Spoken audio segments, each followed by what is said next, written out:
Now, when Larry Skinner scored the first game for the Colorado Rockies, the the son of the Kansas City Scouts, the very popular hometown hero from Vancouver, drew a lot of interest. And no matter where he went in his 2-decade career, he was always a well-regarded player and organizer, and all the positives. Now, played center, 5'11", 180, taken in the 76 amateur draft. Now, he came up in various Winnipeg and Manitoba and Ontario leagues.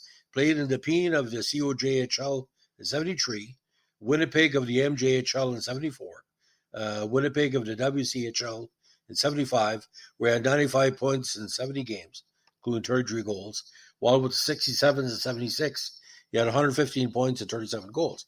Now, that year, he was a number 14 prospect from the OHL in the 76 draft.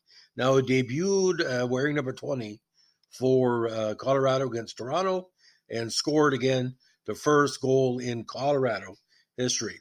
Now, although he never won a Stanley Cup, he skated all the way up to 1988, mostly the tail end of his career in France. Final NHL totals don't really tell the whole tale, with 10 goals, 12 assists for 22 points, and also played in Colorado's first playoff set in 78. Now, he was property of Kansas City organization when the franchise relocated to Colorado on July 15, 76.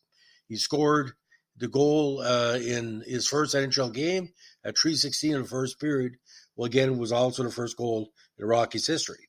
Now, he played on a line with the great Randy Pierce and Joe Contino for Colorado in 78. He was eventually traded by Colorado with Dennis Ochard to New Haven of the AHL for Bobby Sheen, of all people, on May 12, 79. Now, although New Haven was part of the Rangers organization, his NHL rights remain with Colorado. And we all know that Bobby ended up with the Rangers in the Stanley Cup Finals against Montreal. A very interesting situation. Now, eventually left unprotected by Colorado for the 79 expansion draft, but reclaimed as a fill-in after Ron Nedroff was taken off the Rockies roster on June 13th. He eventually signed with Boston as a free agent in October 1980, but never played for the parent team. Now, post-draft squads included Rhode Island of the AHL, Phoenix of the CHL, Hampton and Springfield of the AHL, Philadelphia of the AHL, Fort Worth of the CHL, New Haven of the AHL, Hershey of the AHL, Innsbruck in the Austrian League, and of course, very successful number of years for the Paris elite squad in France. Now, he was also taken by Houston in the WHA draft in 76, 50th overall. Now, he was the leading goal scorer in France in 85 with 44 counters, and again became a great hero to the Parisian hockey fans. He also played in the AHL regular season champion in New Haven in 1980. Now, unfortunately, he was on the Phoenix CHL team that folded on December 13, 77, and was also on the Hampton AHL team that folded on February 2nd, 78. He eventually worked in construction business in Ottawa during off seasons of his playing days, and of course became a noted coach in his post-hockey days. Now, he also worked for the Ottawa Sun in the circulation department after his retirement. He also played on the Ottawa Senators alumni charity hockey team for several years after his retirement. Now, also active in minor hockey, he was a key member of the Ottawa District Hockey Association.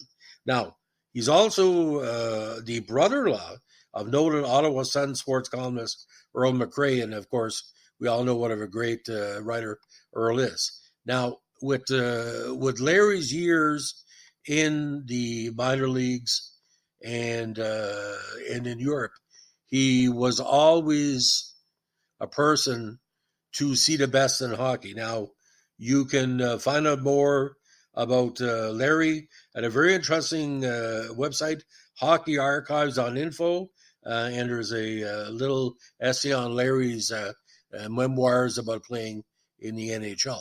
Now, Larry is what you call a lost hero of Colorado. He was also an AC with the Ottawa 67s and also performed a similar role with the Nepean Raiders of the Central Junior Hockey League. Again, a stand-up guy. So if you like what we're doing with our NHL Vintage podcast, let us know with a like, comment, subscribe, or share. Bye.